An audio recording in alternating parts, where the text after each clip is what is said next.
We're back. This is the 2025 Ultra Trail Running Year in Review, joined by friends, colleagues, Leah Yingling, Brett Hornig. I believe this is the fourth time we've done this, dating back to 2022, which we're getting old. This is amazing.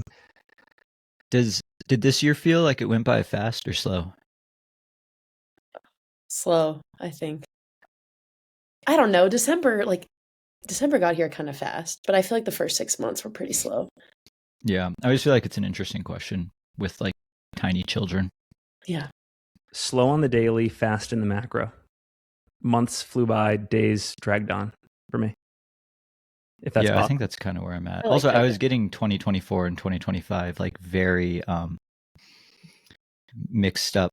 Because I was texting Leah about some of these categories, and I was like, "What about this?" And you're just like, "That was last year." I was like, "What about this?" And you're like, "That was also last year." I'm like, "Was I asleep all 2025?" You weren't getting any sleep in 2025. Yeah, I am now though. So, ha. Yeah, you look great. Thanks. That's because I'm training for a mile, not because of all the sleep. Yeah. Hey, that's fun. Race is on Sunday. Oh, you only have 2 weeks to do it. Don't you know, have your annual trend? Well, yeah, I got to try and break 5, and I've left it to the last minute because I love pressure. So, there's a local like community mile here that gets put on the solstice. So, do you think you can do it?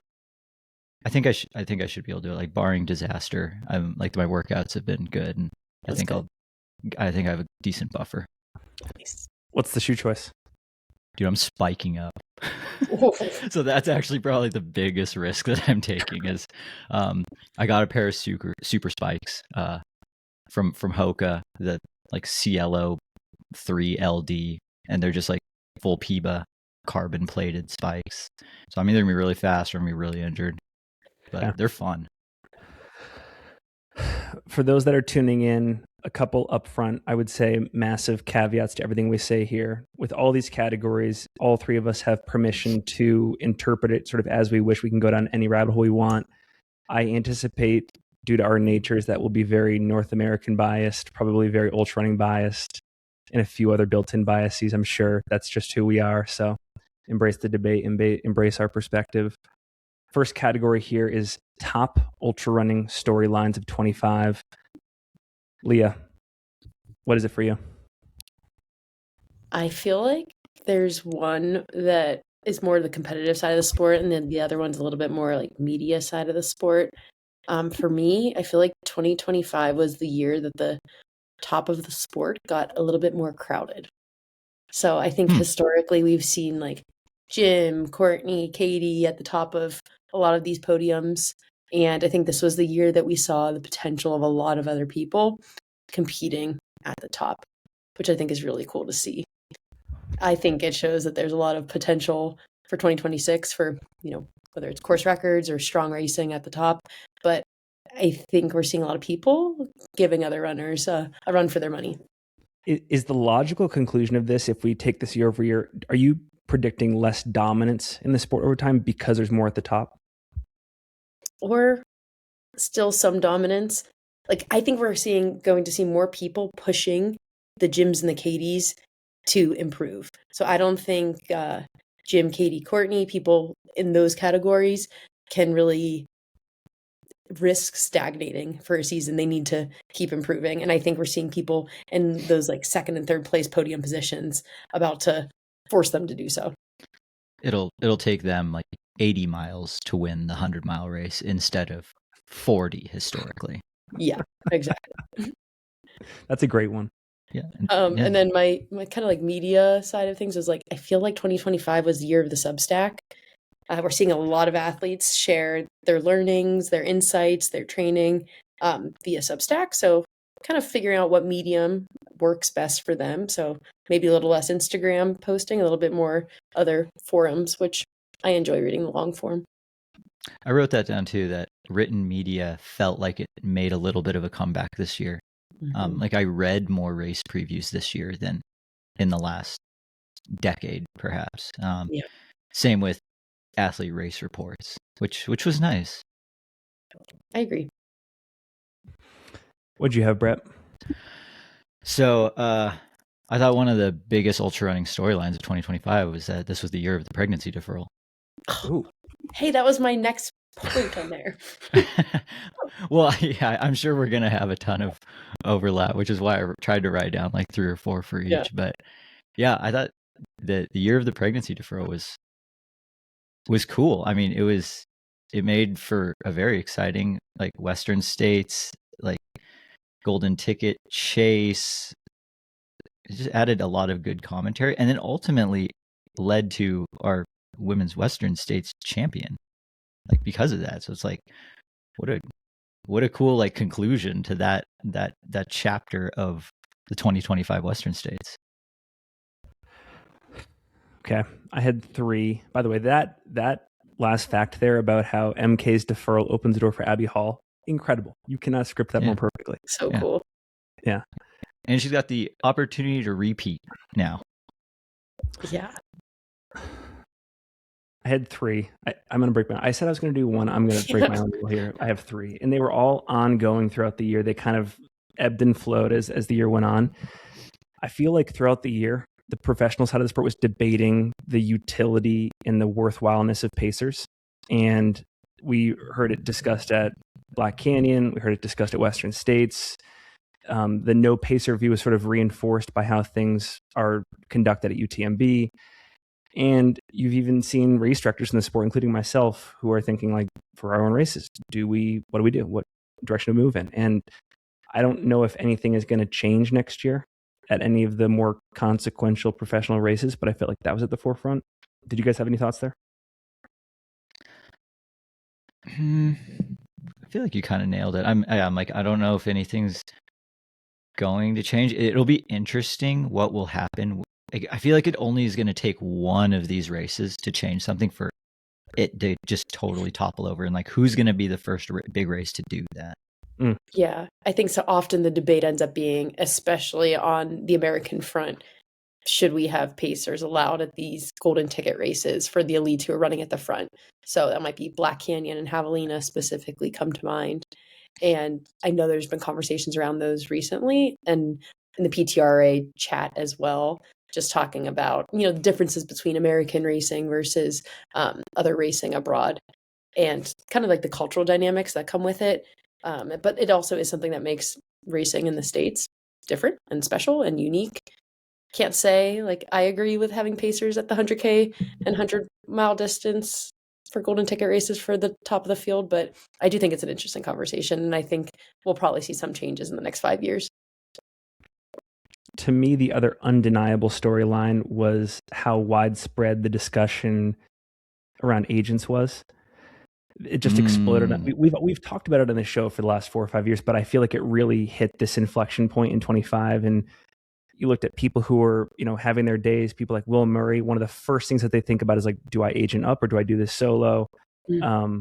New agents coming in. Our friend Nick Cornell with Trailhead Management. Ryan Montgomery is starting up an agency. Like it seems like 2025 was to agents what the early 2010s was perhaps to coaching. I have no idea how this is going to sort itself out in the years to come, but this was a big year for it.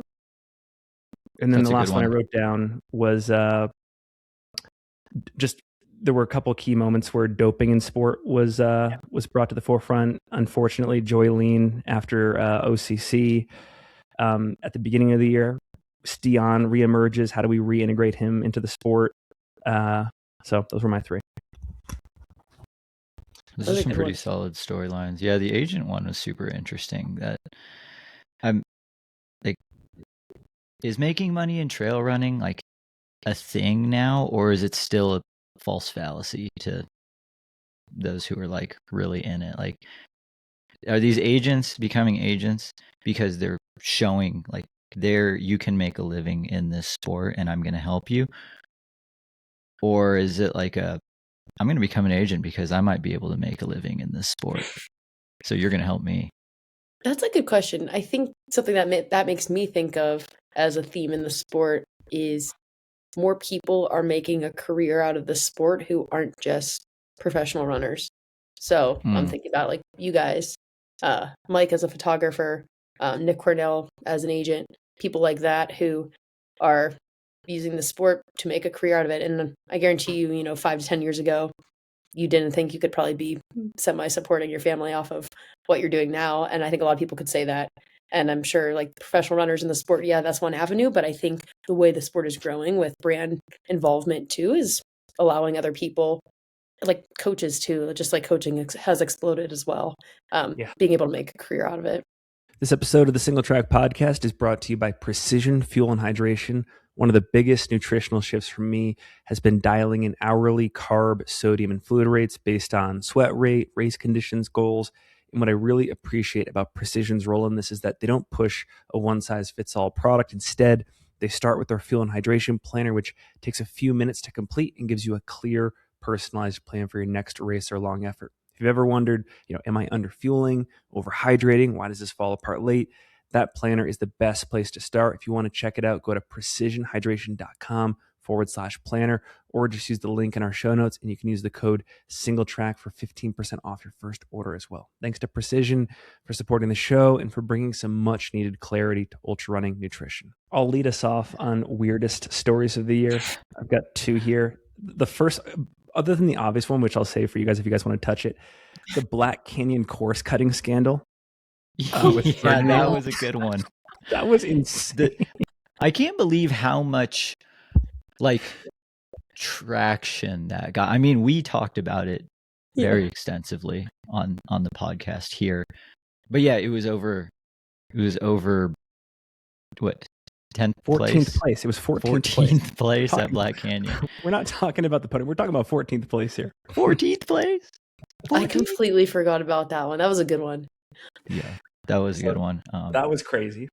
And then my other one, this is a little inside baseball, but we're all super fans here. Unbreakable 2 getting canceled. Oh, that was my top written one. Was it really? Okay. The Unbreakable 2 trailer flop. Yeah. Gosh, yeah. That one was sad.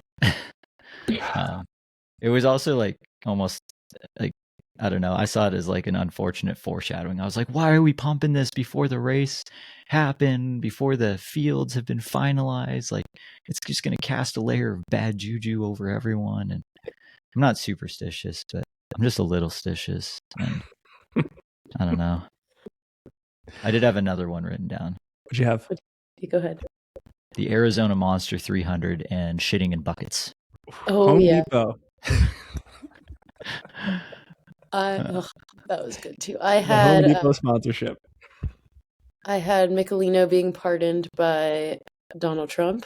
Yeah, I feel like that one's number 1 in my book. Has to be. Yeah, just where did our sport go this year? We just really covered ground from all of the topics you guys just mentioned. Yeah. What did they say? There's no such thing as bad publicity. Is that still true after all the things we just mentioned? So far, the answer appears to be a resounding yes. Yeah, I think you might be right. Yeah. For a while, I thought that nothing exciting happened in 2025, but wrong. Well, then also, I mean, I have this listed here too, is the Chipotle burrito challenge that we saw Jamil Curry just completely slaughter. Gosh. I have that one for another category. I'm excited to roll that one out too.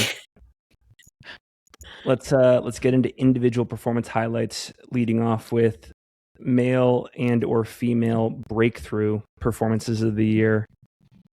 Leah, who was it for you? I had Ann Flower, her Leadville 100.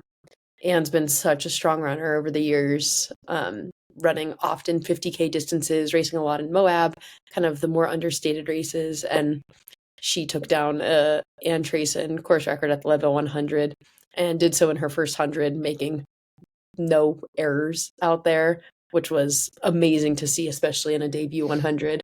I feel like that set her up really well then to continue her season and set a world record at Tunnel Hill in the 50-mile distance. So I think she was just a breakthrough athlete on all fronts throughout the year. And then I have on the men's side, Caleb Olson's Trans Gran Canaria. I think that kind of set the stage for what was to happen the remainder of the year, but I don't think, I think that really got a lot of traction, especially on the international stage. And I think it set him up well to then kind of be a favorite of sorts going into Western States this year. Yeah, I also had Ann Flower written down for Leadville. That's a good one about Caleb, because his Western States last year was really good, but then winning Trans Gran Canaria kind of sets the tone for like, I now know how to win big races, so you can anticipate me winning more big races in the future. Is kind of unlocking that learning how to win sort of thing. It's a skill that not a lot of ultra runners ever get to in our sport. Yeah, and I think especially racing top talent. Like, it wasn't like I was winning in a not deep field. I was winning against John Albin and Josh Wade and a Finn pretty Melanson. stacked like podium. Oh, yeah, and Finn Melanson. Oops. Too soon. Too soon. 10 months later. Okay, I think we were all unanimous on Ann Flower on the women's side. I also had Caleb Olson for breakthrough, but I thought about it in terms of the whole year. And I guess this is a philosophical question. I might have to ask you, Leah, because the reason I said Caleb for his whole season is because I suspect that in this sport at the pro level, the hardest leap is sort of the final boss going from good to great. I think in 2024, he was good. And in 2025, he made the leap to becoming truly one of the greats. And I suspect that jump is harder than getting to the level of like just good, like in the pro scene. Would you say the same? Yeah. I agree. And I also think another challenging step, if you would consider a step, is staying great. I think we've seen a lot of athletes struggle at that stage in recent years. So very curious to see how that 2025 transitions to 2026 for Caleb and similar athletes who are in the same boat. I feel like another breakthrough performance of the year, which I don't know, kind of rolls into a few of these other categories, but Will Murray's Black Canyon 100K. Yeah. Like, I mean, being out there and commenting, being like, I knew everyone in the field except for him. And like, it took the whole race for me to learn, like, who is this guy? He's still there through the first aid station. Like, it's strung out now, going through Bumblebee. He's still there. Going through 50K. Eats it on the way in. Still there, though. Coming through Table Mesa. Like, this dude's still there. Like, this is incredible. And then to, go under the old course record. I was like, no, I'm not going to forget your name now. Next category, unsung / dark horse performances of the year. I'll go first. I basically just said blanket every great performance in Q1 of 2025 because we just live in this like, what have you done for me lately media moment? And it's like, Brett, you forgot what year it was. And I totally empathize with that. So, for example, I'm thinking of Alyssa Clark, who in the first week of January this year took down a 15-year course record at the Hurt 100. Amazing, but like that's kind of in no person's land. Dan Jones at Tarawera, Riley Brady and Seth Ruling at Black Canyon, like just amazing performances happened in Q1, and they are nowhere near the top of my mind unless I really deeply reflect, because living in the now, living in the what have you done for me lately. I'm still thinking about what just happened at Cape Town and you interviewing Jeff McGavro on CP after the fact, Jeff McGavro interviewing Jeff McGavro. Yes. Yeah. Exactly. It was just mirrored. He was just talking to himself. You know what one doesn't get enough credit is Kevin Russ at the Chipotle Challenge. Yes. Because like Jamil was out there because Kevin was out there. And then Kevin kept one-upping Jamil every evening. And like without Kevin, Jamil doesn't go as insane as he went. So like big props to Kevin, because like he didn't get any burritos. Yeah, what an assist. I know, right? How about you, Leah? I have two that are quite different. I have one as like the unsung dark horse athlete of the year. And my choice for that is Anna Tarasova from Spain. She raced a ton this year, and she was on the podium or winning every single race that she was doing. So she was third place at CCC. Most recently, just had a great win at the Bariloche UTMB race, and was at the top too at Trans Gran Canaria in the advanced race earlier this year. just really saw like her trajectory take off this past year, and very quietly doing so. So I'm really excited to see her line up at Western States next year. She got a golden ticket from that third place CCC performance, and I think she's going to be one to watch, and somebody that's pretty understated all around, and kind of got to dig into her history and her past year to really give her the accolades that she deserves. And then multiple races per month, and they're like long races too. I mean, most of them are in that 6 to 8 hour range. Yeah, and she crushes it. And I mean, she seems to have an extreme amount of fatigue resistance with like her ability to race as much as she does. And she's also a mom. A really fun follow is her son has a trail running Instagram page, and I think he's like 8 to 10 years old, and it's really cool to see just like the lifestyle that she's instilling in her family as well, and just how much joy they find in getting out on the trails together. And I think that's so much to aspire for. That's a great one. Another interesting, more like dark horse storyline for the year is the Chinese men at UTMB. So we saw 3 Chinese men in the top 10 at UTMB: Ji Duo, Jia Ju Zhao, and Shen Jiashen. And Mike did this statistics earlier this summer after UTMB. And if you were to score UTMB like you would Worlds, China was the second place men's team. And for CCC, they would have placed third place on the men and women's side as a team. And unfortunately, we didn't see China compete at the World Championships, but I think China as a whole on the world stage at all the UTMB races this year was pretty dominant. And I thought that was really cool to see, and almost like didn't really get as much attention as it should have. That's a fantastic conversion. That's a good one. I love that. Yeah, it seems like, I forget if it was just a previous long run archives or who was saying it, but it was like, the Chinese athletes just needed, maybe it was Jim who said it, just needed a little bit more time to figure out like how to get their lifestyle systems, what they eat, everything necessary for high performance over to Europe. Because it's like, if you just come to Europe and then all of a sudden you just like have to eat like a European, like it doesn't work. Same with coming over here for Western states. And it feels like that that playbook is starting to get written out a little bit better. Yeah, I think your phrase, which I love, Brett, it turns out the quote unquote accessory bullshit is important. Accessories matter. It's a big deal. Okay. Comeback runners. On the women's side, I was actually kind of split here. So the obvious one to me is Abby Hall. Yeah, that's what I've written down. But then I also have to give a really great nod to Addie Bracey at Javelina, grabbing the golden ticket there. And I feel like there's just been a couple years there where it's like you wonder where they're at with their career. Men's side for me, Tom Evans winning UTMB after DNFing last year and being held at knife point in Cape Town this time last year at UTCT. So way to regroup and get it done. Yeah. I also had Abby Hall, and then my nod for second place there was Megan Roach. I think she's had quite the journey from heart condition to injury to 2 pregnancies, and just very recently setting the course record at Quad Dipsy was really cool to see. And I think she's got a big 2026 planned, and I'm excited to see what she does. Yeah, see, I'm probably going to give Megan Roach that award in 2026. Yeah. Good call. How about you, Brett? I had Abby Hall written down, and then I had 2 like micro comebacks of the year. Like, I think Will Murray's bounce back to Javelina post all of the crap that he had to go through at Western States, with his AFib and then breaking his ankle, and then like kind of having to prove himself one more time, except totally one up himself. I thought that was an amazing comeback. And then the other one is David Roach post Western States coming back and breaking his course record at Leadville.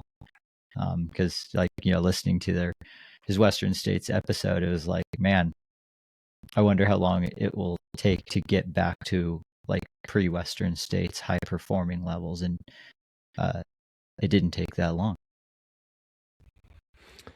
Okay. Rookie of the year. Brett, you want to go first here? So I put on the women's side, I have Ann Flower. It seems like and I guess we also kind of go back to like what is a rookie? You know, it's like, is it their first full year being a pro? Is it just having breakout performances? I feel like in this case, I kind of picked Ann for the breakout performances. And then on the men's side, I have Hans Troyer for being like his first full year as a pro, signing with Ultra and like pretty consistently being able to be a professional athlete and like kind of showing like, I'm here to stay. I'm good. I'm pretty good at running. On the men's side, again, this is, I kind of just went for sort of my gut here looking at results. I had Coleman Cragen on the men's side, who lives down in Cedar City, went to Southern Utah University, trains with Hayden from time to time. He just had this really solid year across the board at a ton of competitive races. That Desert Rats 21K, the Canyons 50K, Broken Arrow, Speed Goat, Kodiak, Chiang Mai. I think he took fourth. Hayden took third in that Chiang Mai 50K last week. Just solid. I think he's fresh out of college and immediately took the step in the trail.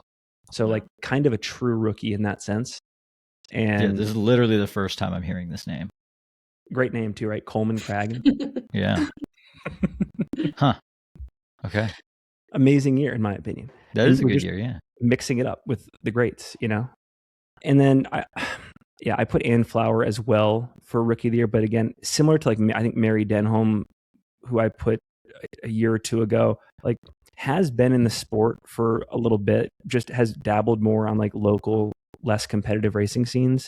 Mm-hmm. And I would argue that like stepping into the box with Leadville and going for the record at Tunnel Hill, that's sort of like a change in priority. So it qualified for me. I like that.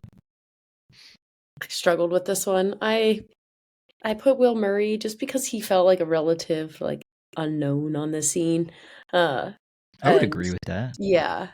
I think maybe not a rookie per se, but somebody that felt like a relative newcomer to, you know, the front of the pack at these headlining races. Yeah, I agree. I think this would be like yeah, Will had some solid results last year, but nowhere near this year. And like at that level of competition, and then to do it twice. Yeah, is there anybody that comes to mind for you guys coming out of like Andy Wacker's the trail team? Anybody from, I know you just mentioned your pick there, Finn, but anybody that's kind of on the sub-ultra side of things that are making a splash? I mean, and like maybe this is just me not paying attention to enough, but what about Taylor Stack? Like it seemed like Taylor Stack like blasted into the stratosphere this year in terms of just like consistent banger performances. That's great. I'm trying to pull up his race history right now. Yeah, I know this, and I know he did Broken Arrow in 24, but I would agree that this was like a career benchmark type year for him, and you know, had some breakthrough results.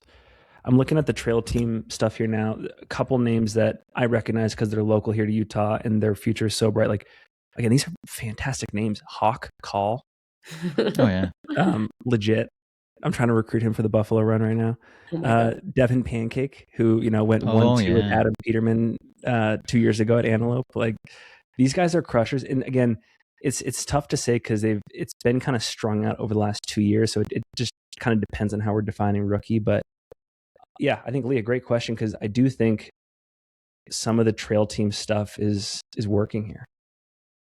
Yeah. Unrelated to exactly trail running, but, you know, sister sport. Anna Gibson, complete rookie at Skimo just a week ago, making an Olympic team. I think we got to give a nod to her as well.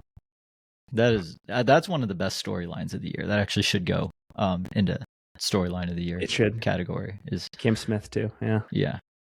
Okay. Most surprising results. I'll go first. I've got 3 here. First one for me is Tara's 30-plus minute course record at Javelina after going 80 miles into the Mammoth 200 and finishing the Long Trail FKT 2 months prior. I now no longer have any conception around the laws of fatigue resistance and bounce back. I'm not going to make any claims about it anymore. The founder of Exercise Fizz. I knew nothing, and now I definitely don't know anything. Tove Alexander winning in such a dominant fashion at the short trail world championships. It's surprising because it's a world championship, and Tove is amongst the best in the world, and amongst the best in the world to win by 34 minutes is insane. And then the last one for me, also at the short trail world championship, the winner in the men's race, Frederick, he has an orienteering background. Like, he medaled in the equivalent world championships in that discipline, and he crosses over to trail and does what he does. It's just amazing. And maybe it was just that specific course, but I was blown away. Go run Barkley. This guy should go sign up for Barkley next year. Just incredible. So those are my three. That's a solid one. Those were very good. Leah, what do you got? That's a great pick. I think Tove is that performance of the year by far on the women's side. Just so impressive there. I wouldn't say entirely surprising. I think she was on the course for quite a while, training so specifically out there. But I think from how much she blew the field away, like, just exceptional. It was so cool to see, just relative to the people she was competing against too, who were also at the top of the sport, and she just demolished everybody, which was amazing. I have Tara's javelina. I think on all these preview episodes, every time I don't pick Tara for something, I go and like kick myself later, and I need to stop being so surprised by her. But she completely shocked me there, and it was really cool to see. That was a good one. I do have one more, actually. Hans Troyer's JFK 50. He narrowly missed David Sinclair's course record, was actually on pace for it until about 8 miles to go, and we know that David absolutely crushed those last 8 to 10 miles of the course once they hit the country roads. And Hans did not change his shoes at all, so he was not wearing like a Nike super shoe or anything. He kept his ultras on the whole time. And I think there's some arguments that, had he maybe made a shoe swap, he could have trimmed a few seconds or even a couple minutes off there to get closer to David Sinclair's course record. But again, I think I would put Hans and Tara in the same category in my mind, where I often don't give them enough credit, and then they absolutely shock me. So I think I need to reframe my race preview mind in 2026 to put them at the top. That's such an interesting thought experiment to think back in the last 10 years. How many world-class performances have been at least slightly undermined by technology? The other one that comes to mind for me is Jim Walmsley's 100K world record attempt. I think if he was in, he's getting that in Alpha Flies.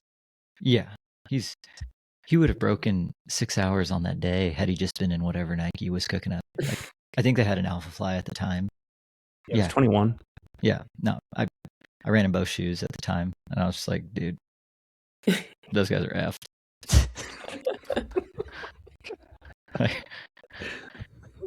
like when they were like at the very beginning, when there was like lots of pacers and they were all packed up, I guarantee what they were all talking about was how hard their shoes felt.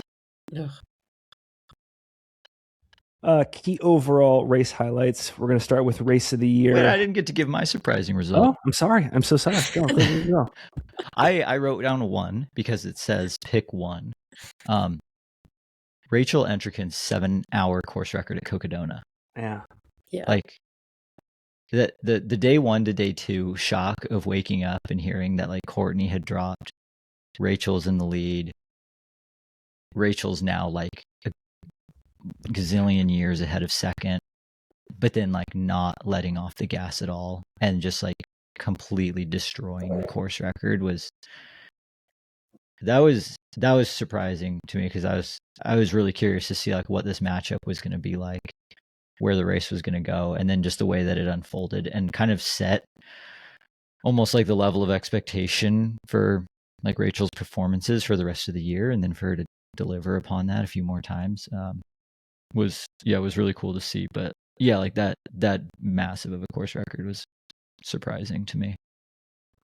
It's amazing that there are races that are so long in our sport and that can get so strung out that you truly, truly have no idea where you are in relation to the rest of the field. Yeah, you're just like out there. You're just out there. Yeah. And that's Cocodona. Okay, sorry about that. Race of the year. I'll go first because I'm stoked about this one. Yeah. And this takes the cake for me, male or female. I think that the 2025 women's race at CCC was the race of the year. You had all three previous champions back: Ingvild, Blandine, Tony. Martina was the runner-up in 24, so she was there. And then you have Martina and Blandine dueling until I think it was Laguiette. And then it's Martina and Sylvia dueling. And then I think at the end, the top four separated by 10 minutes, and top two, it's 15 seconds. Yeah. So just pure racing, Yeah. That stood out to me. Yeah, that I totally agree. I had that one in our next category, which is most dramatic moments. But I was thinking for these two categories here, so race of the year and most dramatic moments, of which live stream was I completely enthralled with and why. And you hit the nail on the head, Finn, with CCC. If anybody was following the descent from La Flagère to the finish back into Chamonix, we got in on the action so good. We saw all the passes happening, Martina and Sylvia and Anna Tarasova then, coming in third right behind them. It was so cool, and it was truly battling it out. So my race of the year, similarly, was men's OCC. I thought getting to see Jim Walmsley be pushed to the brink and just the dueling that happened in that race and just the high level of competition for all those top runners was awesome. And to get to even see his little back pat as he passed Christian towards the end of the race was amazing, and also probably terrifying at the same time. If you're in Jim's shoes, you can't let up and you just gotta keep your foot on the gas. And I think you don't get to see that too terribly often in ultra racing, and we got to see it nearly every single day at Chamonix this year.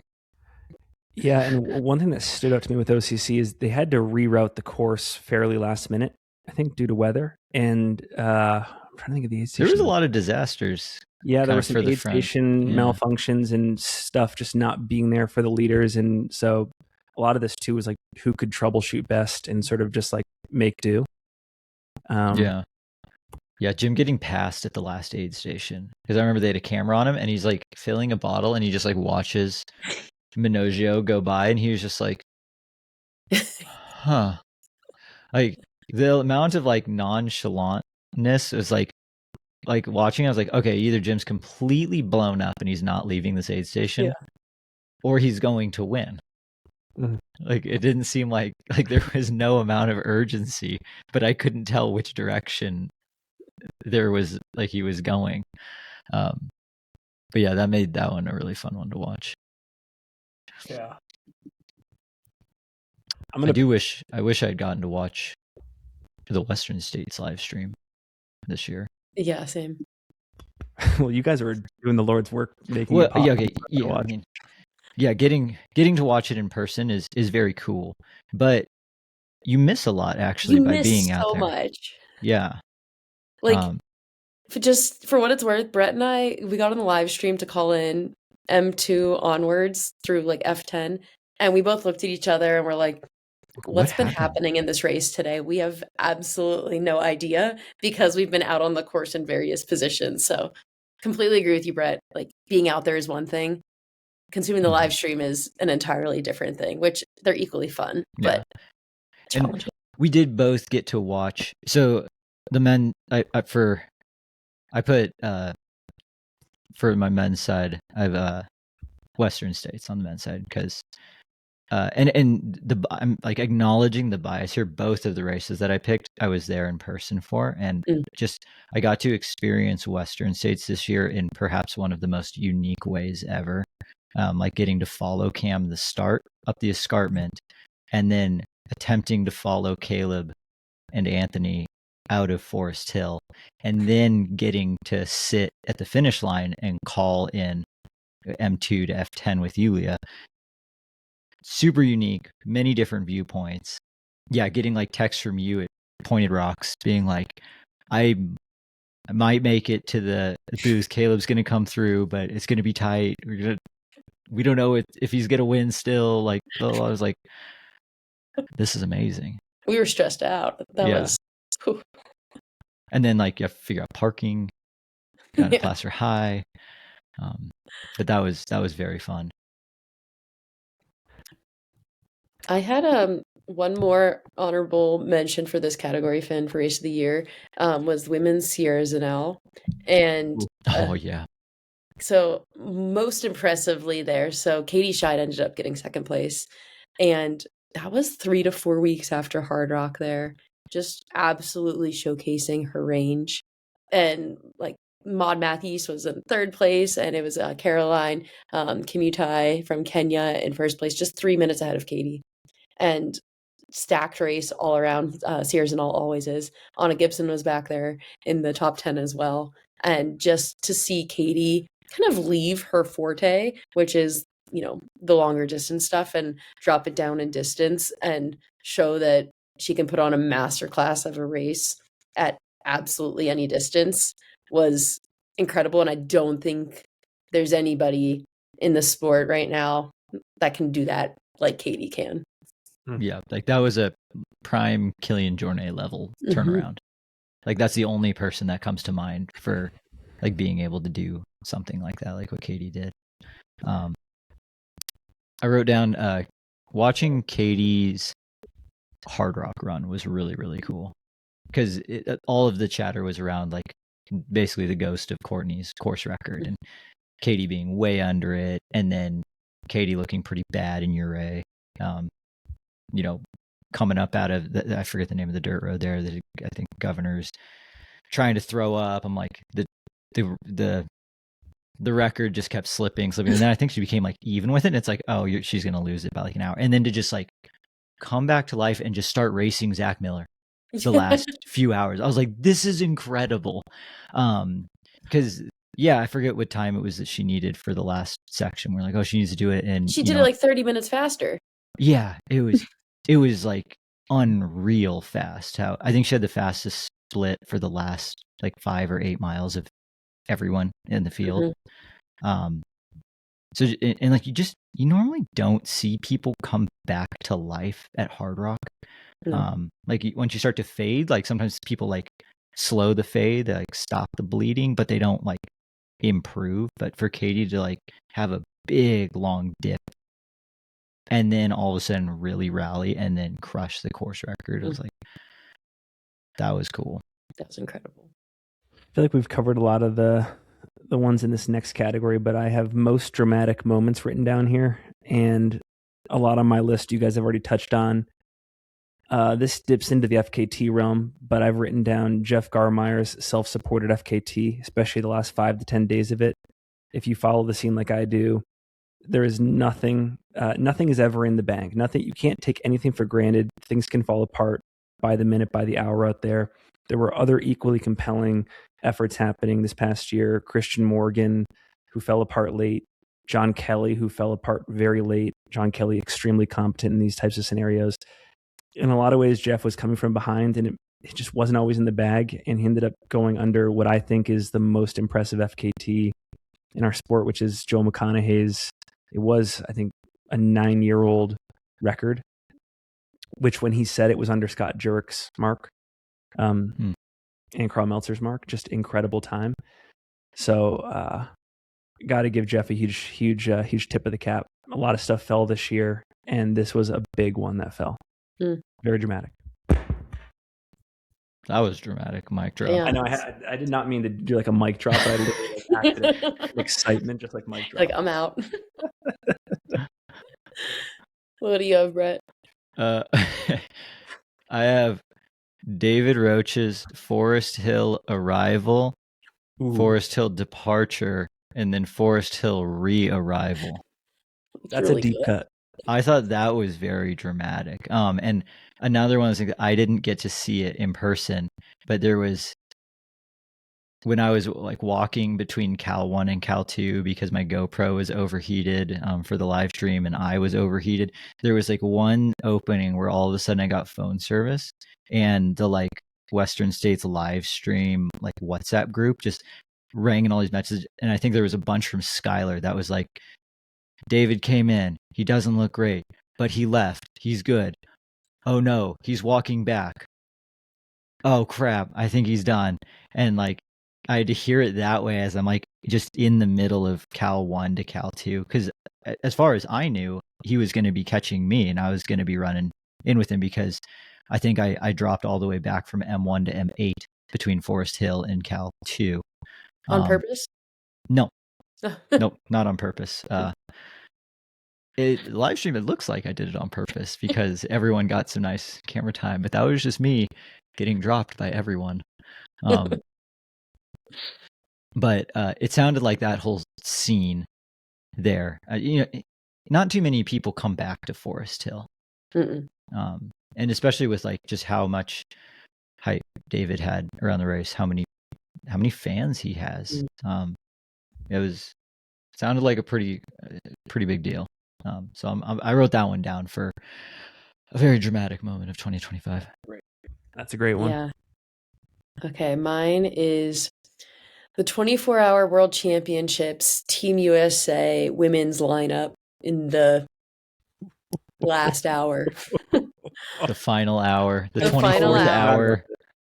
Yeah, so I was trying to think about, we all love a little drama, and like those moments this year where my head was like I was refreshing my phone, I was looking on Reddit being like, oh, what's going on out there, and just seeing that we did not have a complete team to compete at the 24-hour World Championships for Team USA, but we did have alternates on the ground ready to race. And then there was this like PSA that Tracy Falbo put out on Facebook, just trying to get in touch with Camille Herron to Has anyone try to figure out if seen she's Camille? racing the 24-hour World Championships. And then Pam Smith goes to bat for Team USA, probably in the last hour right before the race, and gets Stella Springer to line up on the start line.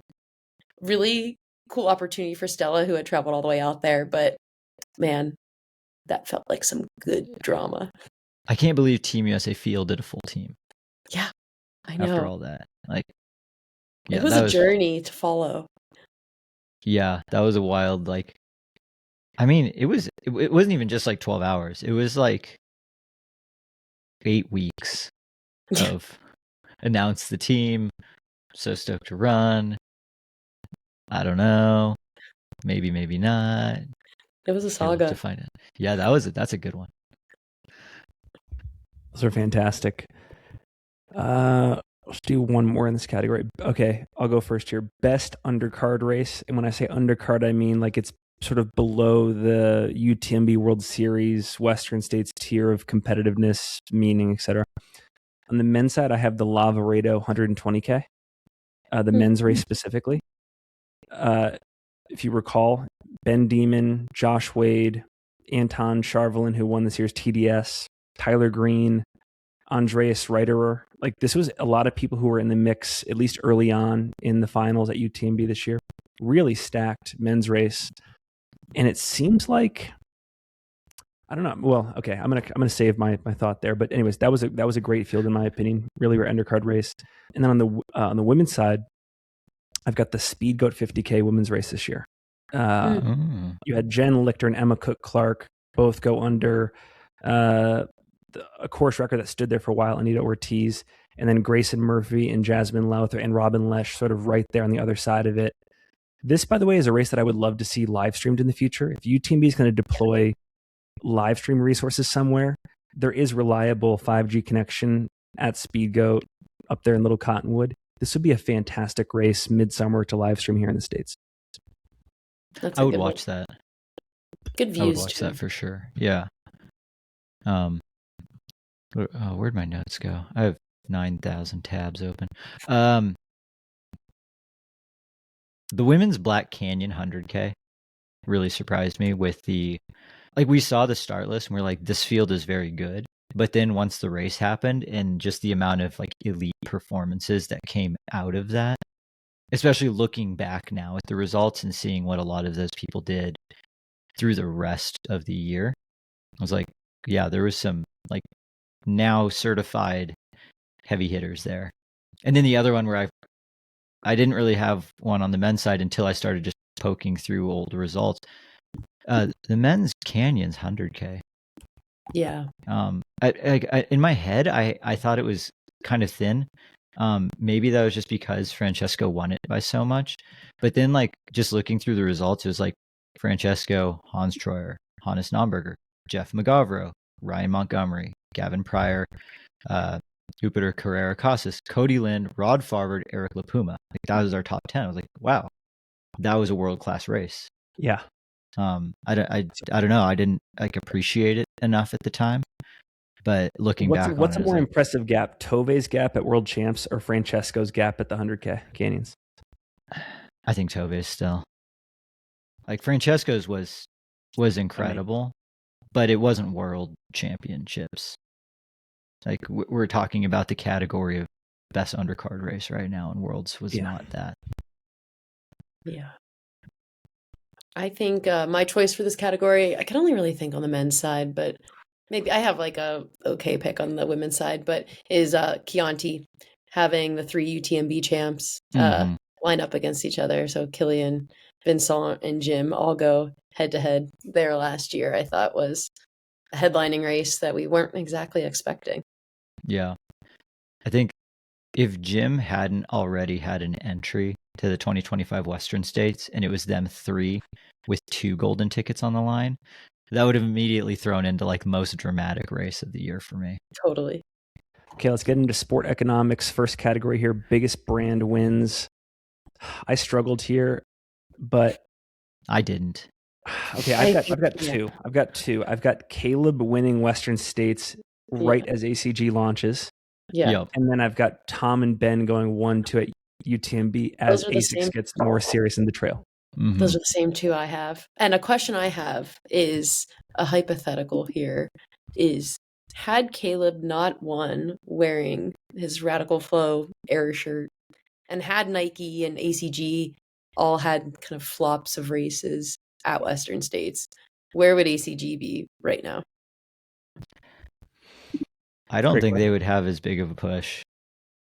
Like, they wouldn't have the momentum they do. I mean, they probably still have like the race signing announcements, but then it would be more like speculation towards next year of like, oh, it seems like ACG is really serious.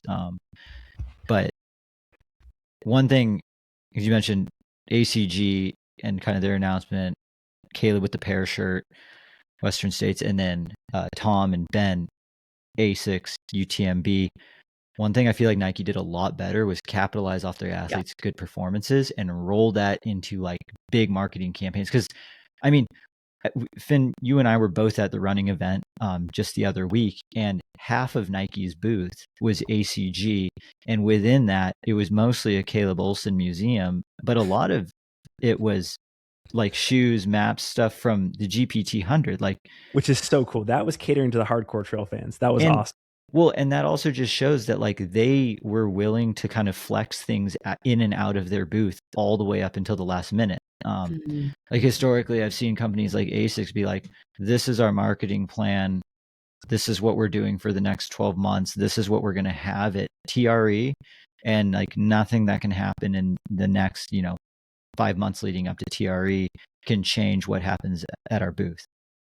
And at the ASICS booth at TRE, like I think they had one of Tom's shoes, but it was just kind of like tucked away, and they were bringing it out when people were like talking about it. Where was the buzz?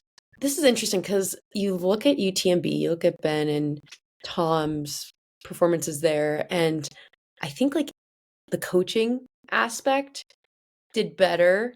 The marketing of coaching did better from their performances than the marketing of ASICS. So like Evoke Endurance, took off, and people are very interested in the training that went into winning UTMB versus the technology in the shoe that went into winning UTMB. Nike would never let that happen. Yeah. Like they would prop up the coaches, but they'd also make sure they were equally propped up too. Mm-hmm. Even if it was in a prototype that's not coming out for, at least a year or something. Yeah. Nike would figure out a way to keep us interested, tease it more. But I don't know. I feel like ASICS dropped the ball a little bit on that one. Next category, we've got most impactful / impressive product launches. I'll lead us. I've got 2. I think that Jamil's Chipotle challenge in the Mount to Coast H1 was one of the most creative launch collaborations we'll ever see. Yep. Not only was it just high visibility, but also it presented an amazing durability claim, because I think Jamil put like 760 miles on a single pair in that month. And he Was wasn't that- required to. Yeah, was He that wasn't the required to. intention? Like, was No. he I intending don't know to do how. that? Yeah, I don't know how premeditated it was actually. Yeah. Oh, it wasn't at all. We were like when in Jamil's first week, we would text back and forth every day about like the shoes that he was wearing. He was like, "What do you think of these? What do you think of these?"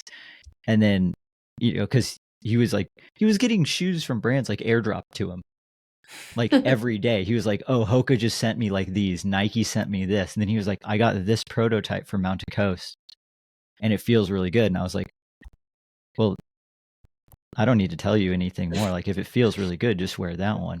Yeah. And then like and then that was kind of the end of discussing shoes at the Chipotle challenge, because then he just rolled with that pair for the next 3 weeks. Okay. Wow. So like, no, he didn't start in it. He was banging out miles in like Nike Ultraflies for a while. Okay, so this was sort of like a midway through Mount to Coast recognizes an opportunity and rises to the occasion and sends him a pair, and he ends up loving it.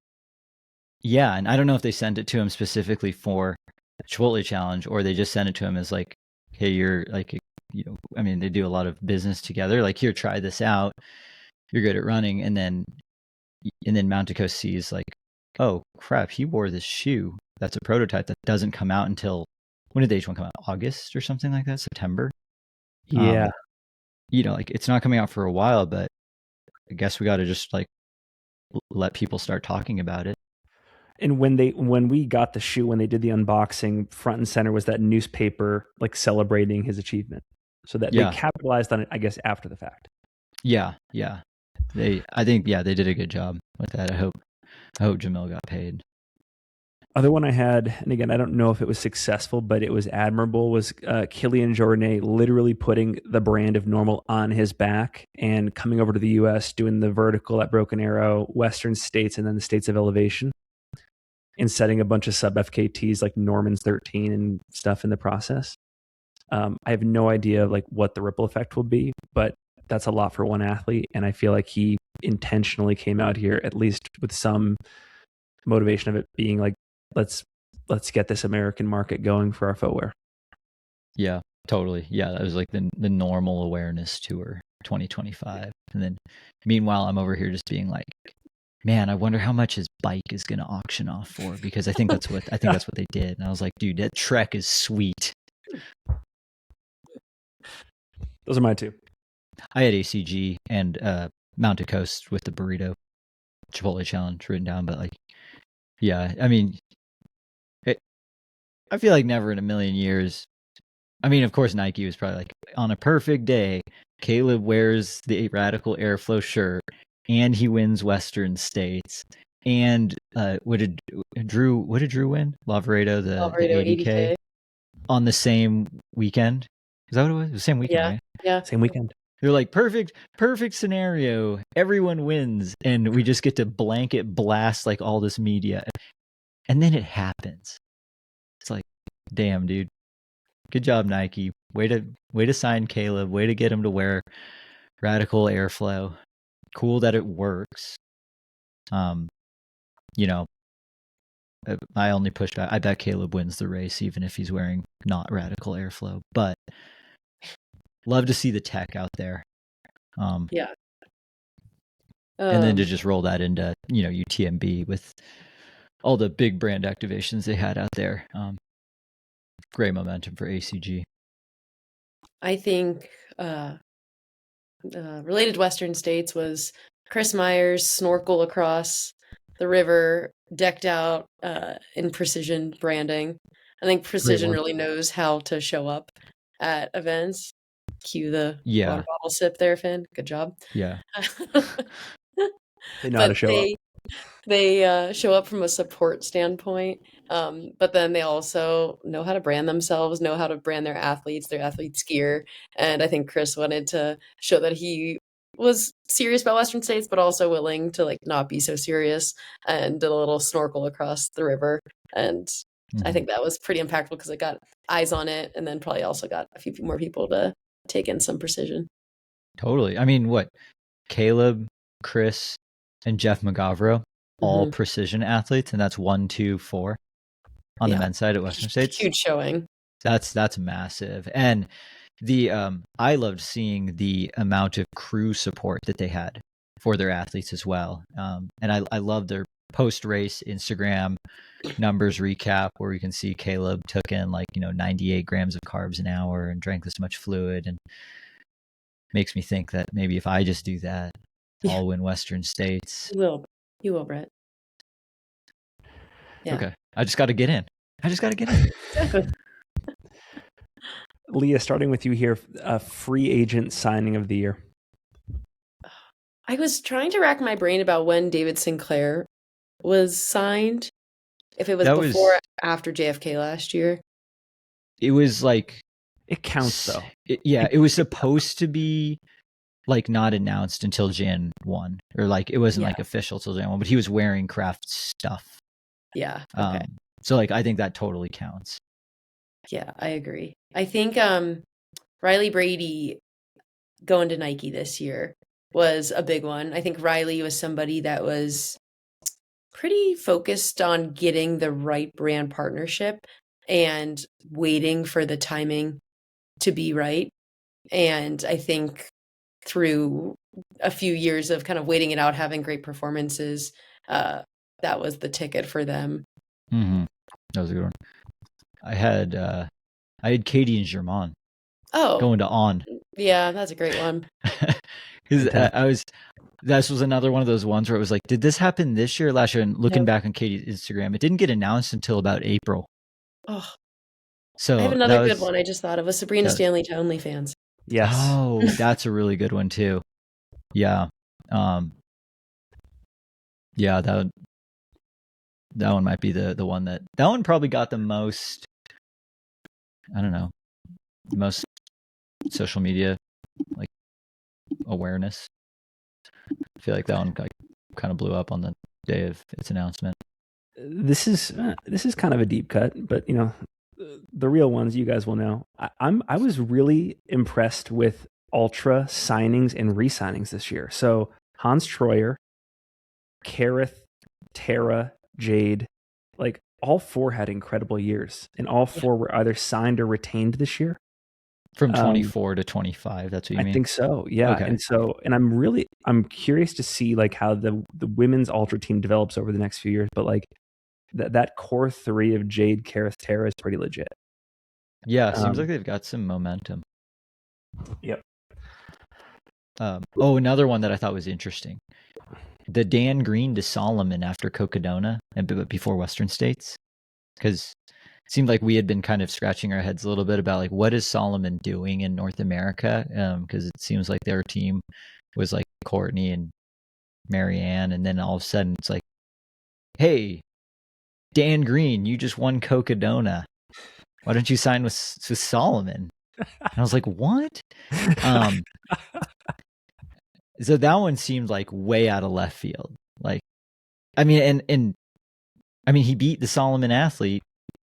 That was there running the race. Yeah. So I was like, well, this is interesting. But then seeing him in the Solomon, get up, talking to him at TRE, and Dan has a huge, vast knowledge of footwear and shoes, he works at Roberts Running. Shout out Huntington, West Virginia. Exactly. So then getting to hear him talk on the floor, yes, he was an elite athlete. They brought him there because it's I'm Dan Green, I'm professional. But then for him to be able to just explain and break down shoes as well as anyone on their footwear development team, I was like, you just increased the value of yourself as an athlete to a company by a lot, especially one that's had me with some head scratchers of shoes for the last year or two. So maybe Dan's going to be one of those guys that helps right the ship a little bit. Dude, get him on CP post Mammoth next year for a gear breakdown. That would be cool. Brett, come right back to you. Most interesting media trend for you in 25? I feel like so I thought this was, I wrote down some interesting ones. The one that I feel like we could probably dwell on the least amount was I feel like the meme pages really picked up at Loft and like pretty They have unhinged. clout. They've got clout. They've got power. They better use it wisely. I know, because because like I don't know if they they're borderline making a mockery of the sport right now. But at the same time, I'm like not gonna complain. I feel like the level of creativity for some of these meme pages, like what's it like Dillisms.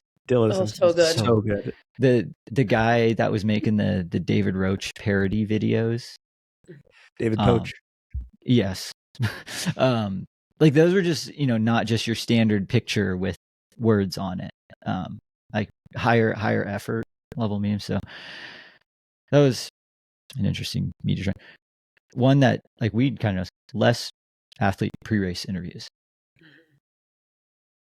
for, I don't know, better or worse. It seemed like better. I think better. Because we also kind of noticed there were like a lot of the pre-race interviews, a lot of them were kind of similar, but then the post-race interview or getting the like, let the athlete that's racing, let them go do their thing, but maybe their pacer, their coach, their, supporting athlete that did all the training with them, like having them in for an interview, talk more like, that, I don't know, that worked really well. It seemed like for us at Western States this year. I mean, it was good to still have a few, but it seemed like they're getting a little bit harder to come by. How about you, Leah? I liked David Roach's just road to Western States this year.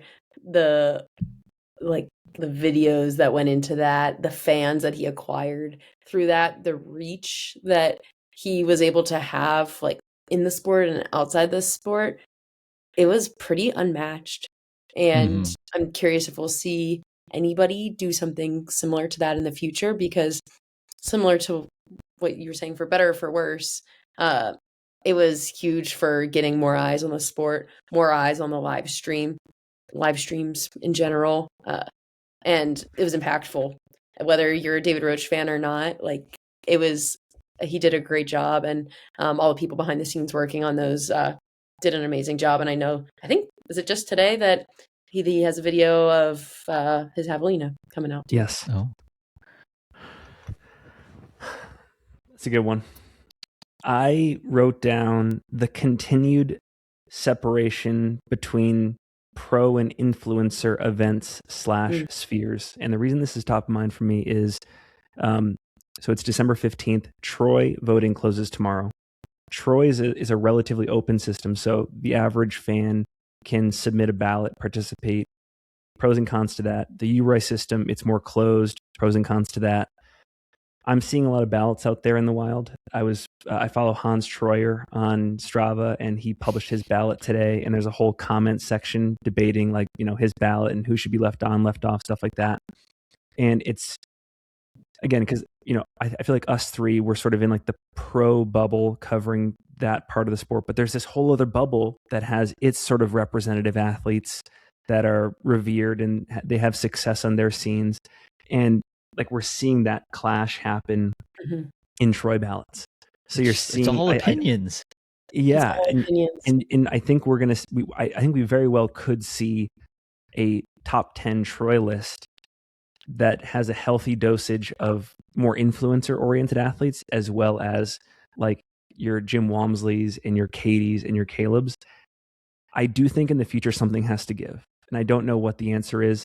One thing that I was thinking about in my head was, do we create like a very discrete set of races that count towards Troy? And then there's sort of like an English Premiership soccer league thing where it's like relegation and promotion. And like, if this race doesn't keep pace, it drops down, another race comes up and comes into the sphere. I don't know. But I'm following this very closely. Yeah. What I want to see happen? I want to see like, okay, so in this scenario, someone lands in the top 10 for a performance at a race that a lot of people think is really impressive. Maybe we don't think it's impressive. Maybe some other pros don't think it's impressive. Now the pros go to that race next year and just absolutely shit on that performance just to prove a point. Or don't. And then we're like, oh my gosh, okay. Yeah, exactly. I think that would be fascinating to just have like the 12-month rebuttal. What's a Eric race Sensen that went to comes to Cocodona, mind? and it wasn't. That would be one that we want like the elite of the elite to show up to. Yeah. Oh man. I'm not trying to like put any performances on blast. I didn't have any. I mean, I feel like there's still a ton of talk around a lot of the 200-mile races, and it's like, Yeah. what happens when you have like, yeah, what if Caleb Olson just all of a sudden decides that he wants to run Cocodona next year? So I'm like, what happens then? And him and Finn have to duke it out. Yeah, exactly. Well, the thing about some of these multi-days though is we do have like some reference points because Courtney Dauwalter has dabbled in them. She's done Tahoe and Cocodona and Moab, and Joe McConaughey is not no one. Like he's gotten a golden ticket at Black Canyon, you know. So it's not like we don't have like clear reference points as to what the elites could do. It's just that they don't dabble there at scale.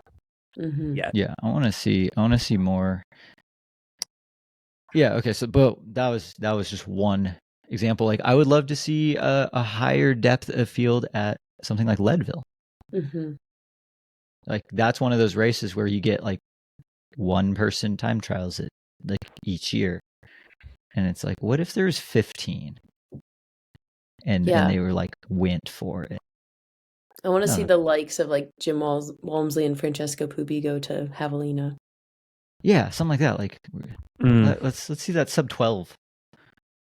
Yeah. Do I have the right? Is that the right hour? Yeah, that's 12, good. Yes. 12. Yeah. Yes. Yeah. Mike always thought it should be sub 12 at Javelina for the men.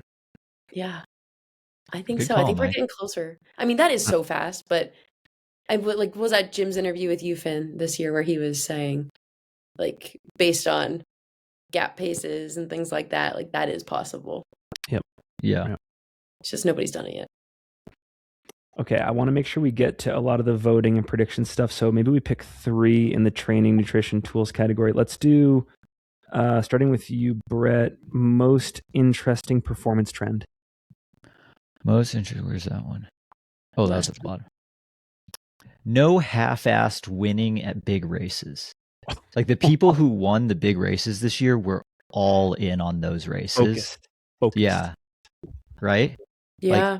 Like Katie, Ludo, Hard Rock, Tom and Ruth at UTMB, Caleb and Abby at Western States. Like, that's great. Yeah. Those were like 6 professionals. Like, I am winning this race. Nothing is distracting me from it. I'm not doing any last minute hop-ins to this race, or other things like that. It seems like, and we always talk about stuff. You're like, is the gap between a professional athlete and a non-professional athlete getting bigger? And I think it did grow again in 2025, where it's like, and I always get proven wrong by people at these races, like Will Murray, where I'm like, it's going to be so hard for a non-sponsored runner to mix themselves in with a whole bunch of sponsored runners at these big races. But I'm going to say it again. The pros got more pro. I hashtag X-Files, I want to believe. Okay, but because here's the thing. For all of the focus examples out there are also these amazing quote-unquote over-racing examples that are somehow sustaining. Rachel, Tara, Kareth, Anna Tarasova. So it seems like there just isn't a middle ground right now. It's like you're either having this amazing success, like racing an ultra at least once a month at a fairly high level, or you're doing what Rod's going to do next year and what Ruth and Tom did this year and what Caleb's going to do next year and just clear the deck for one big one. Yeah.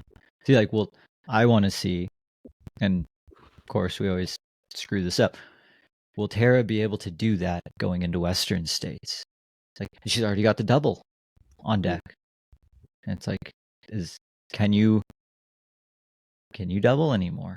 Like, even we've heard in so many post UTMB interviews, they're like, no, you can't do the Western States UTMB double anymore. At least on the men's side, they're like, now, like Courtney and Katie seem to have like it figured out, but like Tom doesn't think it's going to happen like ever again. How about you, Leah? I have lots of coaching switch ups is my topic. Uh, we saw a lot of people move away from their coaches in the last year, coaches that they had been with for a long time. Hannah Allgood, for example, was working with Megan Roach for 5+ years. She's now working with Cliff Pittman. We just heard Rod left his longtime coach, where he had great success. Uh, a lot of people, like, from the Boulder Boys, Adam Mary's under new coaching as well. So I think a lot of people who might have been with coaches for a long time and are just seeking a different stimuli. Caleb Olson was with Jack Kenzel through Western States this year and now is pursuing new coaching as well. So I think it's interesting because we're seeing people who had great success under their prior coach, but just wanting something different. And I'm curious to see, once they have another year under their belt of whoever their new coach is, what results from that. Is that a boost in fitness? Is that staying about the same? Yeah. I think it could vary across athletes. It seems like there's been a great rise in like professional coaching companies, like actual like businesses that have staff of professional coaches where like they make their living by being a full-time coach, and as part of that brand is like coaching professional runners to the very tippy top of the sport. And for many of these brands, it seems like that's serving as the foundation for a lot of their marketing, where it's like, we've coached these people to win these races. And then, we're seeing a lot of people move to some of these coaching companies being like, hey, well, you helped that person win that race. I want in on that. It's been interesting to see the coaching market kind of switch up a lot in the past year and getting more professional, more like almost more corporate in a way too. I have a question. I'm not sure if it's for you, Leah, or you, Brett. Whoever wants to take it takes it. If I was a pro athlete, if I was a Caleb or a Katie or a Jim, and I'm looking for a coach to gain a competitive advantage, do I just keep it simple and follow what is clearly working in the moment? Or in order to maintain some sort of competitive advantage in the sport, do I try to seek out the person who's been undiscovered? Or is that just too much work and like there's just too much risk tolerance there? That seems too scary to me. Like, who found the data guy? Who found like Ruth and Tom's data person? Who was the first person to like get in touch there? That seems. I just assumed it was the coaching company. Yeah, they just reached out. I guess another argument is, did they need the data guy? Yeah, that's true. Like, did they need all that to get their splits for UTMB? It's like, or was there not already just enough historical data? Maybe not. But yeah. I mean, I don't know. If I'm like a professional athlete and I'm looking for a coach, I'm probably going to try and pick one of the coaches with the most recent successful resume of athletes that I feel like I have a similar skill set to.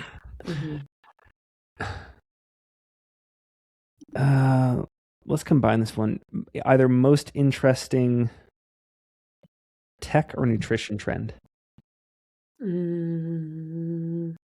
I'm gonna go with training trend instead, and I'm gonna say the weighted hiking. Ooh. I think we saw a lot of people get on the weighted hiking train this year, and I think we see like some coaching hierarchies say like, oh, that's silly, don't do it, you're just going to get slower. But then we saw a lot of people have good success with it and have like published articles on it.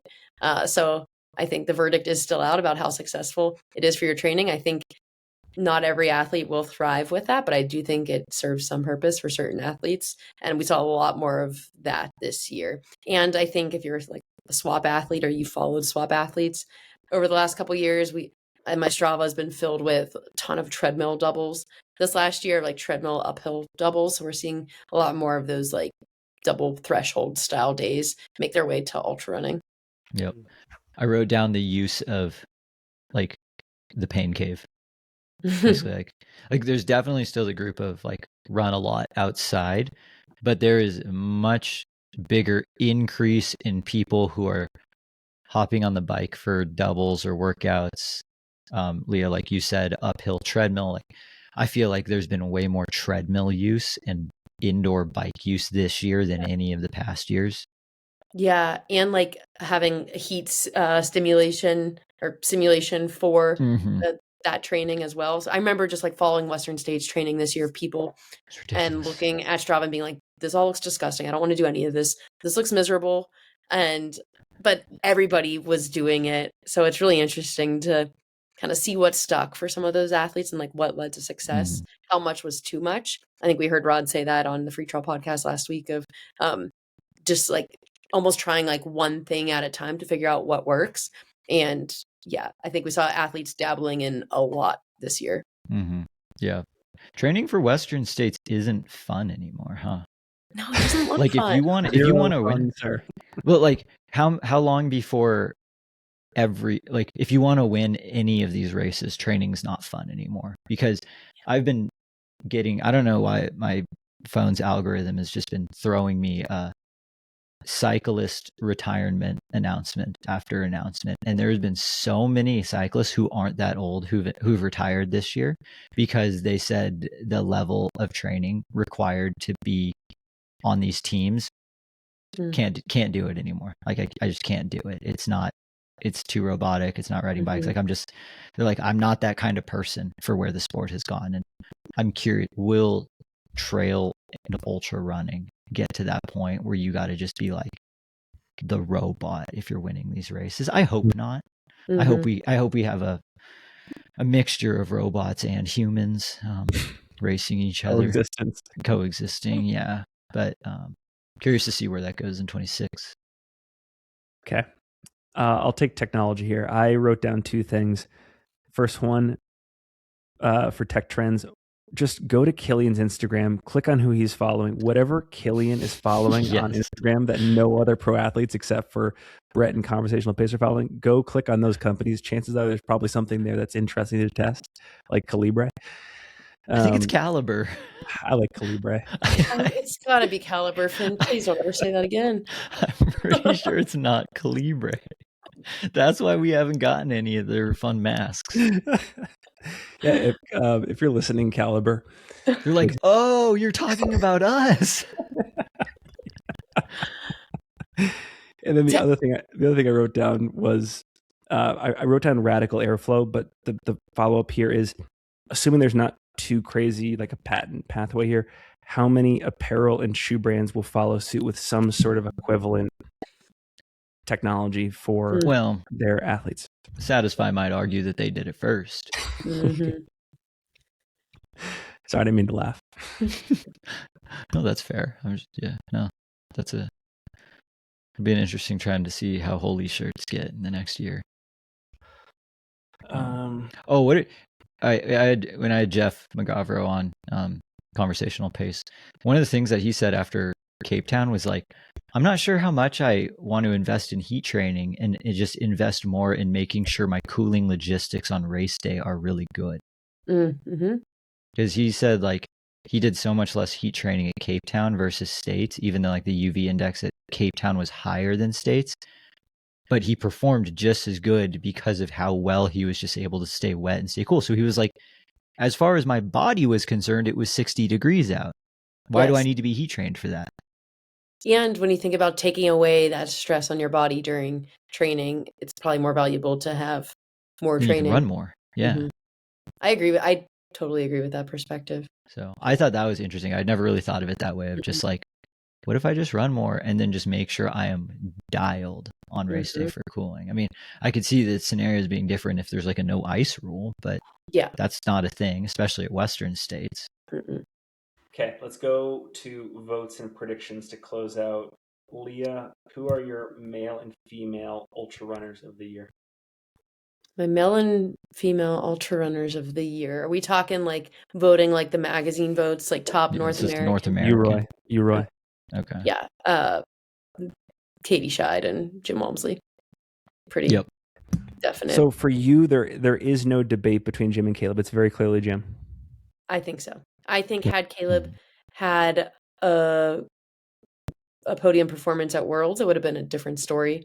I think his GPT race was a great season ender for him, but I don't think it got him quite on par with Jim's season. Yeah. I pretty much wrote down that exact same thing, which like Jim won the Mesquite Canyon 50K, Chianti 120K, OCC, and Worlds, and he dominated all of them.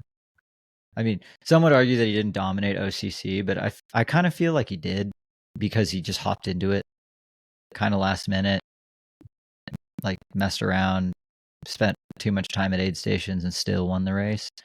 Ate shit like 200 meters before the finish. And then like, yeah, he won Worlds and it wasn't even close. I was like, yeah, if Caleb had been like a even semi-distant second at Worlds to Jim, I would heavily consider Caleb as the Uroy, but yeah, I don't know, it's Jim to me. I wrote down 2 interesting notes that I'm curious what you think. Jim didn't finish 100 miler. Jim didn't even attempt a 100 miler this year. First time since 2020. And Uroy voters love 100 miles. Yeah, so I think he's going to win it without a 100 miler. But the other thing, does Jim want to run Western States in 2026? Because he doesn't have an entry and he needs a golden ticket if he wants to run. Like, it'd be cool to see him show up at Black Canyon. I was just looking for a little speculation of like, what's Jim's entry to Western States going to be like for 2026? If I can only assume he wants to run States next year. He wanted to run it this year. There's a couple interesting factors at play, at least from my perspective. First, he ended his season relatively early this year with Worlds. And I do think if he was healthy, he would have tried for Grand Raider Templier.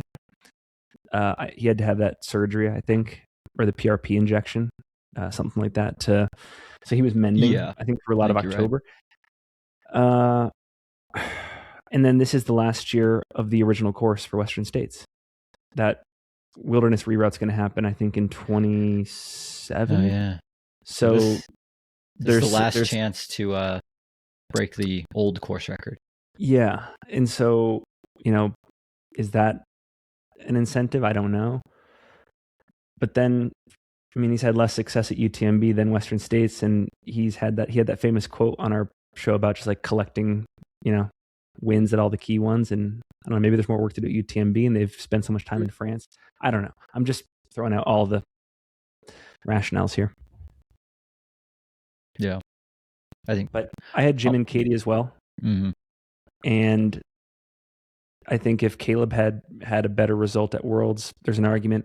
My other outside shot on the female side is Jen Lichter. If she hadn't gotten hurt before Worlds, she had a fantastic, dominant season. That would have complicated things for me. Yeah, her year was really good. I think the Uroy voters, their only thing would be like range. That would be the one thing that they would complain about. Yeah. Because Katie actually, she displayed pretty good range.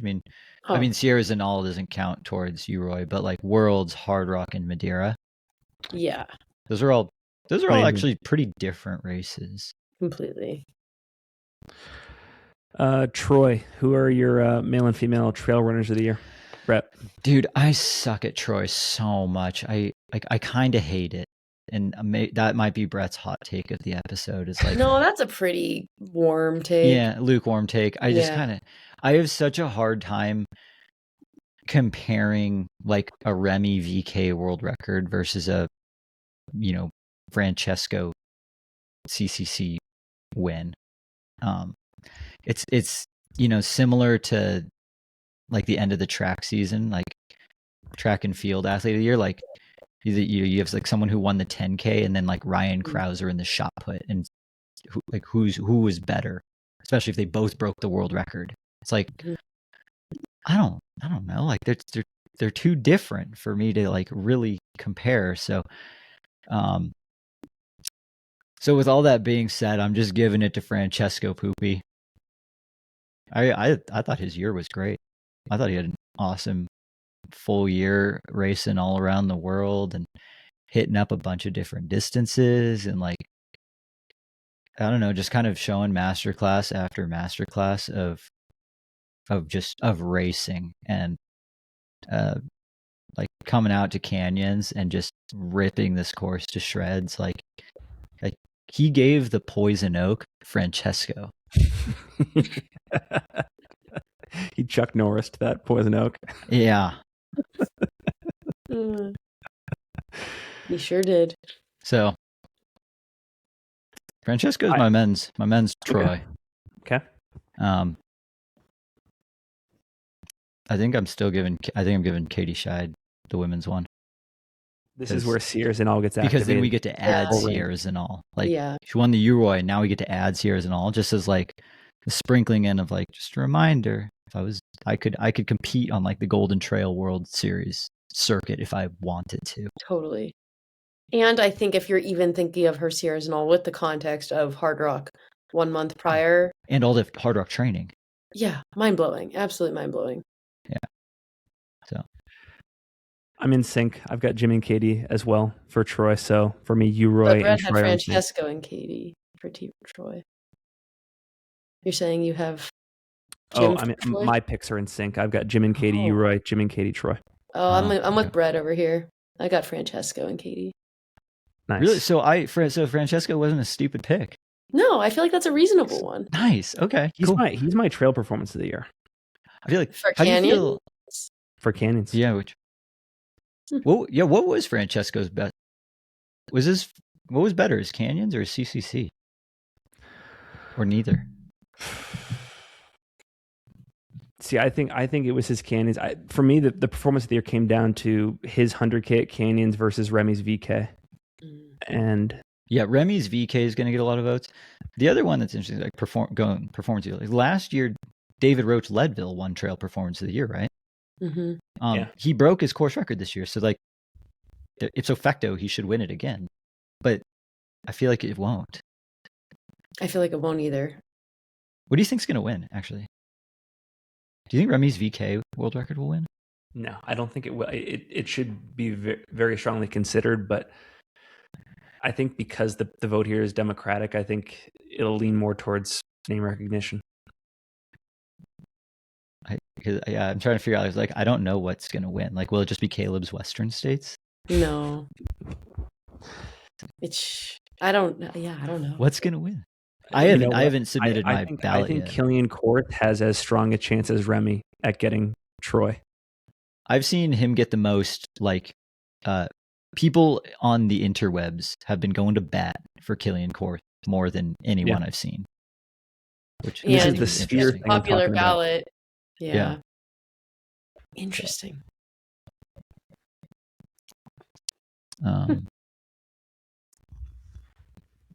Leah, how about your trail performances? I don't even know with this one. Trail performance of the year.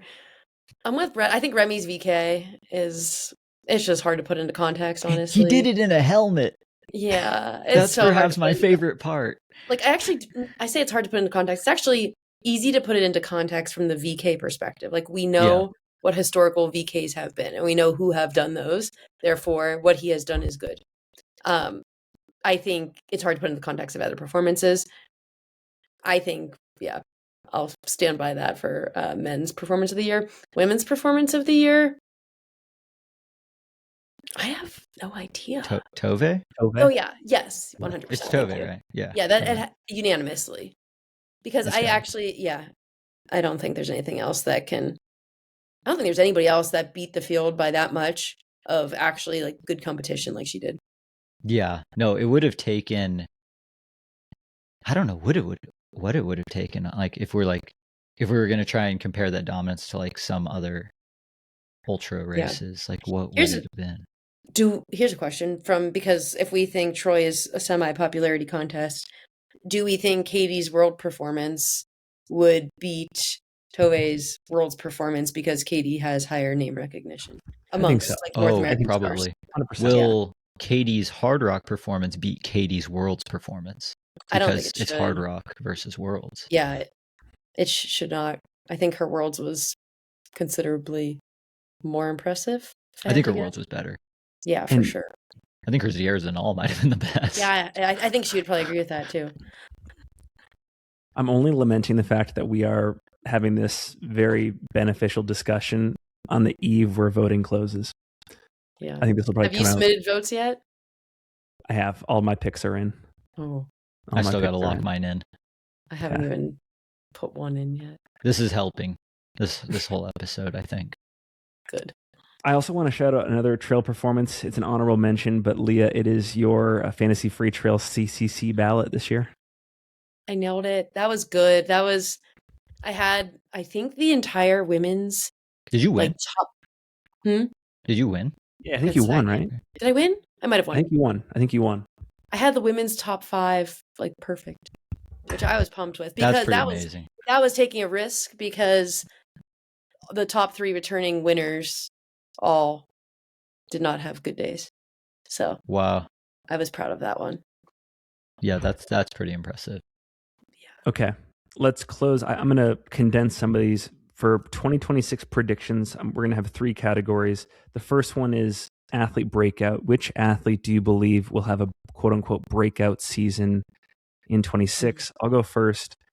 I'm putting a lot of stock in McKenna Morley, who just won the Kodiak 50K and the Rut VK, this past fall. So a great fall. She was first team All-American at Colorado back in the late 2010s. I think she knows Aaron Clark and Adam Peterman pretty well. Partner of Zach Perrin, another great runner in the sport.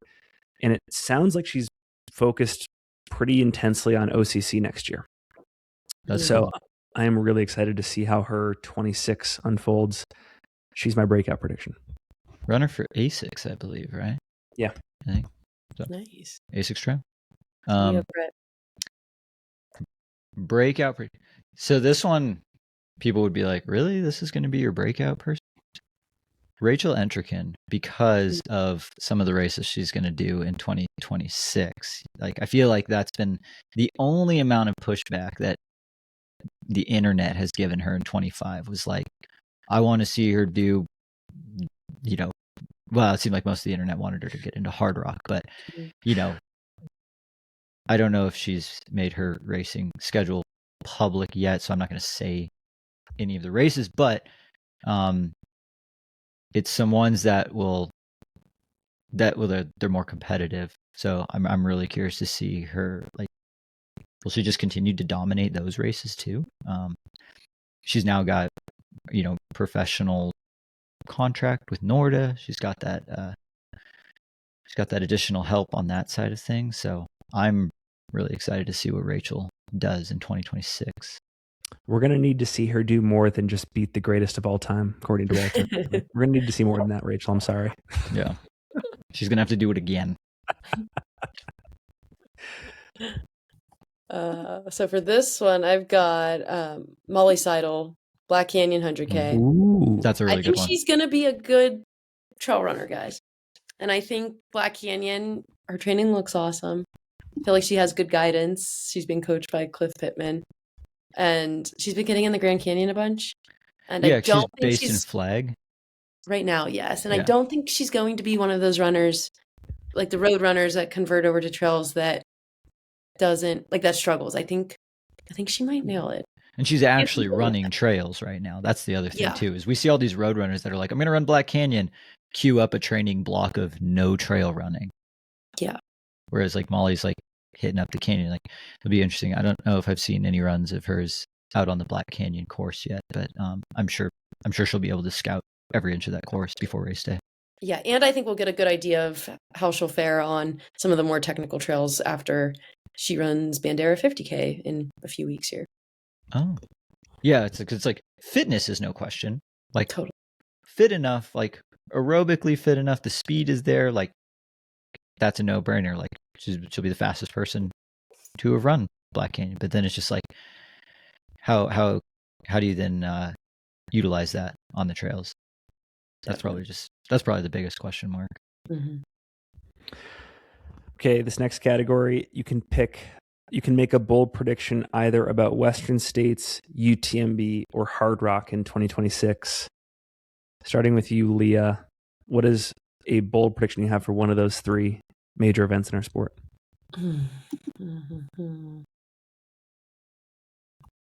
Yeah, this goes up piggybacks off of what we said earlier. I don't think we will see a single person double from Western states and make it into the top 10 of UTMB. Oh, I got a good one for that then. Okay. I'm just going to roll right. The winner of the Women's Hard Rock 100 will also win UTMB. Oh. Yeah, probably. I wanted to get really creative with my prediction and be like super specific, but really niche at the same time. Yeah. So that's what I'm going with. And it's going to be like one of those last minute, like late editions where everyone's like, how the hell did they get into the race? But then at the same time, when you're like, well, do you want them to not be in the race? They're like, well, no, I want them to be in the race. It has no basis to my knowledge in reality. I just want to see it happen. My bold prediction is that by the end of 2026, Hard Rock announces a very comprehensive golden ticket system for their race. And we see 6 to 8 races that send 3 to 6 athletes from each race automatically into the next year's event. We see a direct competition with the golden ticket system, and we get to see whether or not North Americans in tandem with Europeans at scale get more invested in like true mountain ultra running as opposed to sort of like the Western states fitness. Would that be replacing Dale's special consideration picks? Or you're just like saying they would like double the elite I think field? because it doesn't, well, I don't know if that's true. I see a world where it exists in tandem because I'm also under the impression that Hard Rock artificially restricts the number of people in their races and that their permit is actually larger than what they allow in by about 50 to 100. So I do believe, I could be wrong, but I think there might be capacity there. And this would be so cool. And to see another golden ticket series for another high profile race on American soil. Like, I want to see the trade-offs and the decision-making for pro athletes, like for you, Leah, for Caleb, like super exciting. See, I don't want the athletes to get split anymore. I just want Dale to pick 10 more people. Even though I know, Dale, if you're listening, I know it's the board special consideration, but I just like calling it Dale's picks. I already got all the merch made. Yeah, we did a post about it and I called it Dale's picks and we had a bunch of like actualies in the comments and I was like, all right, well, even Hard Rock was like, come on. Like whatever. We all call it Dale's picks. We could do a whole episode on what the Hard Rock golden ticket series should. Oh, we should do a longer one. It would be amazing. It should be silver tickets because like Silverton. Oh, that'd be nice. I like that. Yeah. Even though it sounds like second place to golden tickets. But whatever. like, I mean, that's not their fault that Silverton did silver and Auburn did gold. Like, yeah, that's just the way. That's just the way it came out. Yeah. Geography. Can I get my Western States one? Even though I know sure. I had one sure. of each. Yeah. I think the Western States men's field is going to start shaping up again to the point where the Unbreakable 2 hype is going to have to start building again, and they're going to have to just like re-upload the trailer of Unbreakable 2, except like they got to change the name of it because it's got to be its own story. So then I was like trying to workshop a couple of names, and I just keep going back to like Fast and Furious. So I'm gonna go with Too Fast, Too Unbreakable. Oh, that's good. For the second one. Too Fast, Too Breakable, probably though. I want to see good health for everyone going into 2026. 2024 was high carb, 2025 was high water. I don't know, what's 2026 be like? High collagen or something? Like high bone density. High bone density. Like I don't want to. No more stress fractures. No more. What else? What were people hurting? What were people hurting in 2020? Yeah. What was the injury of 2025? That's a good question. Because 2024 was the year of the broken sacrum. Yeah. Yeah. 2025 was just like the year of like overdoing it. I think with all the things. It seemed like 2025 was kind of the year of like jacked up ankles. Like there was a lot of like shoes got maybe a little too tippy in 2025. Yeah. 2025 was a 12-month 0% interest credit card that comes due in 26. Wow. Unlimited cash back. Okay, Samuel Jackson. Last question. Overall, just any miscellaneous bold predictions. I can go first if we want. You go first. Yeah. Okay. I think the biggest structural news in the sport was very recently when Broken Arrow announced their partnership with ACG and the $150,000 prize purse for next year's Broken Arrow. I think the winners of the 30 or the 23K each bring home $30,000, which is huge. Yeah. My prediction is that this sets off a huge sort of like prize money cold war between major players in the sport. At the very least, I think it's going to force events that haven't historically had prize money to ante up. I don't think it's been a differentiator in the past, and people always point to how like Run Rabbit Run doesn't quite generate the fields that it should for what it offers. But I do think this is like the final spark, and I think you're going to try to see more events on the scene request that of their partners and come to play in the arena. So that's my. It's at the end of the day, it's all great for fans and pros like you, Leah. Will we see a live stream for Broken Arrow? I hope so. For $30,000, like we're talking over $1,000 a K. I would like to be able to watch that on TV. My bold prediction is that sponsorships, brands are pretty saturated with athletes right now. I think it's going to be very difficult for free agents this year, as we go into next year. I think brands are kind of at capacity. There's not a lot of movement. They have people on these like 3-4 year contracts, and there's not a lot of openings. So I actually don't think we'll see a lot of new agent signings in the new year or a lot of shifting across brands. And I just think that's where we're at with the sport. I wouldn't be surprised if in the next couple of years we see kind of like the lower tier athletes with brands start getting dropped and having the brands invest more money in the people that they have at the top. Complete speculation, but I could see it trending in that direction. Yeah. And we're about to get into like the first full year of major footwear companies squeezing margins due to tariffs and having to cut back on a lot of their external funding. I mean, we're seeing already a lot of these brands, start pushing, maybe they would normally sponsor someone else to make this content. Like they're just doing it in-house and, they're trying to do everything themselves instead of just throwing money at the problems.